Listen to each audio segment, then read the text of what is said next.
ನಮಸ್ಕಾರ ಎಲ್ಲರಿಗೂ. ಬನ್ನಿ ಇವತ್ತಿನ ರೆಸಿಪಿ ಪಾಲಕ್ ಸೊಪ್ಪು. ಇವತ್ತು ಪಾಲಕ್ ಸೊಪ್ಪಿಂದ ನಾನು 2 ರೀತಿಯ ರೆಸಿಪಿಗಳನ್ನ ತೋರಿಸ್ತಾ ಇದ್ದೀನಿ. ತುಂಬಾನೇ ರುಚಿಯಾಗಿರುತ್ತೆ, ಟೇಸ್ಟಿ ಆಗಿರುತ್ತೆ. ಅಷ್ಟೇ ಅಲ್ಲ, ಹೆಲ್ತಿ ಫುಡ್ ಅಂತಾನೆ ಹೇಳ್ಬೋದು.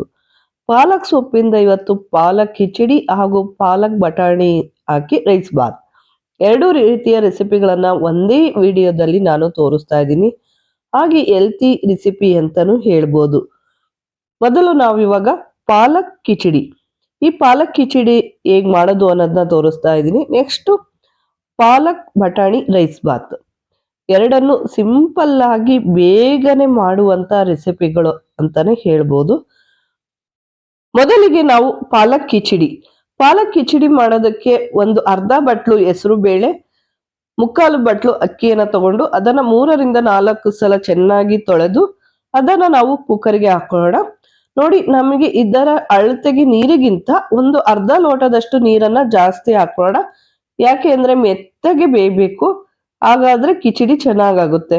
ಹಾಗಾಗಿ ನಾನು ಒಂದು ಅರ್ಧ ಲೋಟದಷ್ಟು ನೀರನ್ನ ಜಾಸ್ತಿ ಹಾಕೊಂಡು ಅದಕ್ಕೆ ಒಂದು ಅರ್ಧ ಸ್ಪೂನ್ ಅಷ್ಟು ಅರಿಶಿಣದ ಪುಡಿ ಹಾಕಿ ಒಂದು 3ರಿಂದ 4 ವಿಷಲ್ ಕೂಗಿಸ್ಕೊಳ್ಳೋಣ. ಸ್ವಲ್ಪ ಮೆತ್ತಗಿದ್ರೇನೆ ಚೆನ್ನಾಗಲ್ವಾ, ಅದಕ್ಕೋಸ್ಕರ. ಅಕ್ಕಿ ಮತ್ತು ಬೇಳೆ ಬೇಯೋದ್ರೊಳಗೆ ನಾವು ನೋಡಿ ಪಾಲಕ್ ಸೊಪ್ಪು ತಗೊಂಡಿದ್ವಲ್ಲ, ಪಾಲಕ್ ಸೊಪ್ಪನ್ನ ಚೆನ್ನಾಗಿ ತೊಳೆದು ರೆಡಿ ಮಾಡಿ ಇಟ್ಕೊಂಡಿದೀವಿ.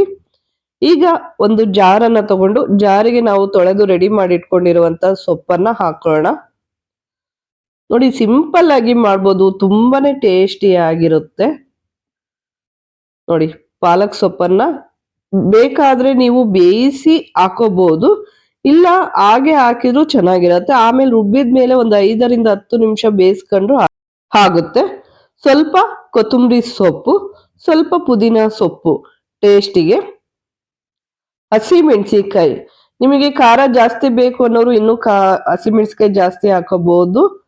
ನಾನು 2 ಮೆಣಸಿನಕಾಯಿ, ಬೆಳ್ಳುಳ್ಳಿ, ಸ್ವಲ್ಪ ನೀರನ್ನು ಹಾಕಿ ಇದನ್ನ ನಾವು ನಯಸ್ಸಾಗಿ ನುಣ್ಣಗೆ ರುಬ್ಕೊಳ್ಳೋಣ. ಈಗ ರುಬ್ಬಿರೋದು ಸಹ ರೆಡಿ ಆಗಿದೆ.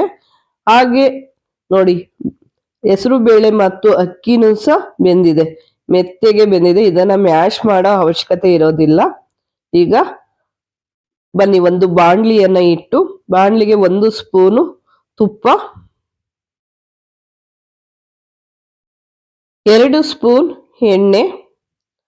ತುಪ್ಪ ಮತ್ತು ಎಣ್ಣೆ 2 ಕಾದ ಮೇಲೆ ಇದಕ್ಕೆ ನಾವು 1 ಸ್ಪೂನ್ ಸಾಸಿವೆ, 1 ಸ್ಪೂನ್ ಜೀರಿಗೆ, 1 ಸ್ಪೂನ್ ಮೆಣಸಿನ ಕಾಳು, ಒಂದು 5ರಿಂದ 6 ಮೆಣಸಿನ ಕಾಳು, ಸಣ್ಣದಾಗಿ ಹೆಚ್ಚಿಟ್ಟಿಕೊಂಡಿರುವಂತ ಈರುಳ್ಳಿ. ಇಷ್ಟನ್ನು ಹಾಕಿ ನಾವು ಹಸಿ ವಾಸನೆ ಹೋಗೋವರೆಗೂ ಇದನ್ನ ಹುರ್ಕೋಬೇಕು.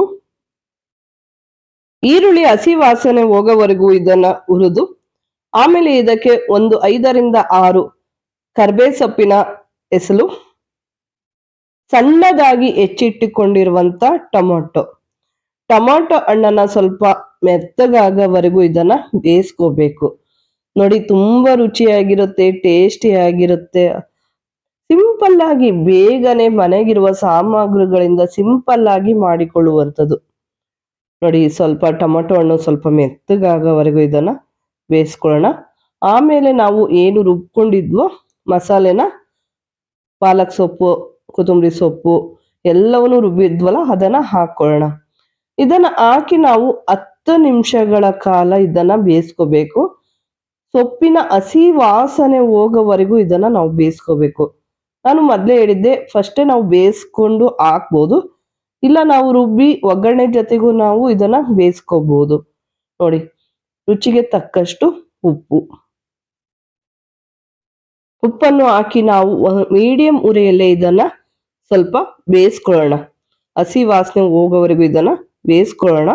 ಆಮೇಲೆ ನಾವು ಬೇಯಿಸಿಕೊಂಡಂತ ಹೆಸರು ಬೇಳೆ ಮತ್ತು ಅಕ್ಕಿಯನ್ನು ಸಹ ಇದಕ್ಕೆ ಹಾಕೊಳ್ಳೋಣ.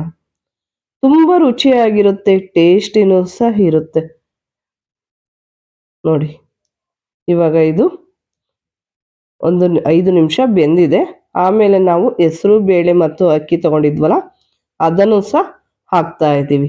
ನೋಡಿ, ಸ್ವಲ್ಪ ಮೆತ್ತಗೆ ಬೇಯಿಸ್ಕೊಂಡಿದೀವಿ. ಚೆನ್ನಾಗಿರುತ್ತೆ ಪೊಂಗಲಿಗೆ ಸ್ವಲ್ಪ ಮೆತ್ತಗಿದ್ರೇನೆ ಚೆನ್ನಾಗಿರುತ್ತಲ್ವಾ, ಹಾಗಾಗಿ ಮೆತ್ತಗೆ ನಾವು ಬೇಯಿಸ್ಕೊಂಡಿದೀವಿ. ಇದನ್ನ ಪೂರ್ತಿಯಾಗಿ ಇವಾಗ ಮಿಕ್ಸ್ ಮಾಡ್ಕೊಳ್ಳೋಣ. ನೋಡಿ, ಮಿಕ್ಸ್ ಮಾಡಿದ ಮೇಲೆ ನಾವು ಒಂದು 5 ನಿಮಿಷ ಇದನ್ನ ಮೀಡಿಯಂ ಉರಿಯಲ್ಲೇ ಬೇಯಿಸ್ಕೊಳ್ಳೋಣ. ತುಂಬ ರುಚಿ ಟೇಸ್ಟಿನೂ ಇರುತ್ತೆ, ಅಷ್ಟೇ ಅಲ್ಲ ಆರೋಗ್ಯಕ್ಕಂತೂ ತುಂಬಾನೇ ಒಳ್ಳೆಯದು. ಈಗ ಪಾಲಕ್ ಕಿಚಡಿ ಇವಾಗ ರೆಡಿ ಆಗಿದೆ. ಇದನ್ನ ನಾವು ರೈತ ಮೊಸರು ಬಜ್ಜಿ ಜೊತೆಗಾದ್ರೂ ತಿನ್ಬೋದು, ಇಲ್ಲ ಹಾಗೆ ತಿನ್ಬೋದು. ಇದನ್ನ ಚಟ್ನಿ ಯಾವ್ದ್ರ ಜೊತೆ ತಿಂದ್ರೂ ಸಹ ತುಂಬಾನೇ ಚೆನ್ನಾಗಿರುತ್ತೆ. ಪಾಲಕ್ ಕಿಚಡಿ ಇವಾಗ ರೆಡಿ. ನೆಕ್ಸ್ಟ್ ನಾವು ಏನ್ ಮಾಡೋಣ, ಪಾಲಕ್ ಮತ್ತು ಬಟಾಣಿ ರೈಸ್ ಬಾತ್. ಅದು ಸಹ ಸಿಂಪಲ್ ಆಗಿರುತ್ತೆ, ಟೇಸ್ಟಿ ಆಗಿರುತ್ತೆ. ಬನ್ನಿ ಇವಾಗ ಪಾಲಕ್ ಬಟಾಣಿ ರೈಸ್ ಬಾತ್ ಅನ್ನ ಹೇಗ್ ಮಾಡೋದು ಅಂತ ನೋಡೋಣ. ನೋಡಿ, ಹಸಿ ಬಟಾಣಿಯನ್ನ ತಗೊಂಡಿದ್ದೀನಿ. ಸಿಂಪಲ್ ಆಗಿ ಬೇಗನೆ ಮಾಡುವಂಥದ್ದು. ಫಸ್ಟ್ ನಾವಿವಾಗ ರುಬ್ಕೊಳ್ಳೋಣ. ರುಬ್ಬೋದಕ್ಕೆ ನಾನು 1-3 ಹಸಿಮೆಣಸಿನ್ಕಾಯಿ, ಕೊತ್ತಂಬರಿ ಸೊಪ್ಪು, ಸ್ವಲ್ಪ ಕಾಯಿ ತುರಿ ಜಾಸ್ತಿ ಬೇಡ, ಸ್ವಲ್ಪನೇ ಹಾಕೊಳ್ಳೋಣ ರುಬ್ಬೋದಕ್ಕೆ.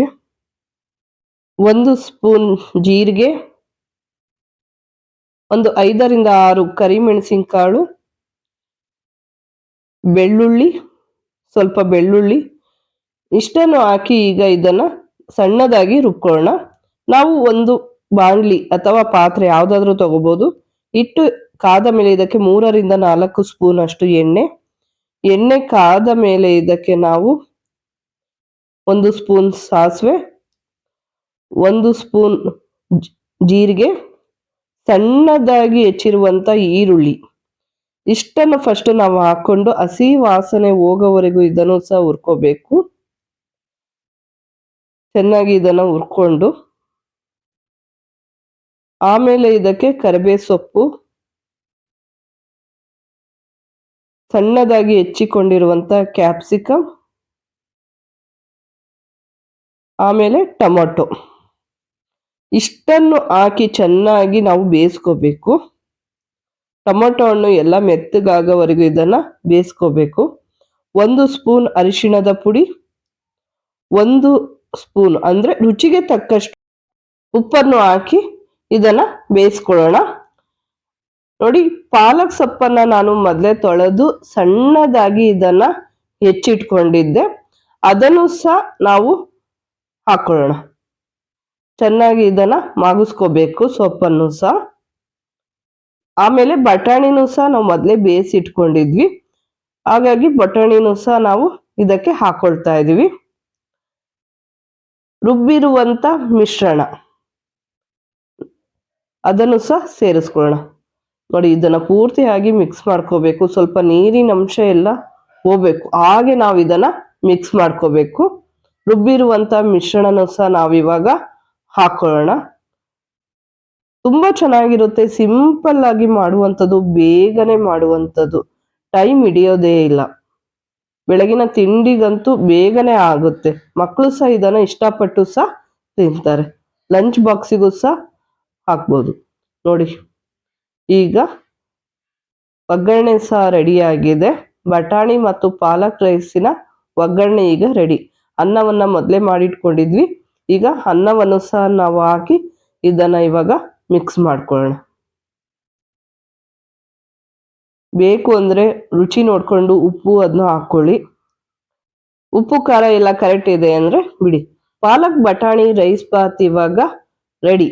ತುಂಬಾನೇ ರುಚಿಯಾದ ಟೇಸ್ಟಿ ಆದಂತ ಪಾಲಕ್ ಕಿಚಡಿ ಮತ್ತು ಪಾಲಕ್ ರೈಸ್ ಬಾತ್ ಇವಾಗ ಎರಡೂ ರೆಡಿ ಆಗಿದೆ. Thank you.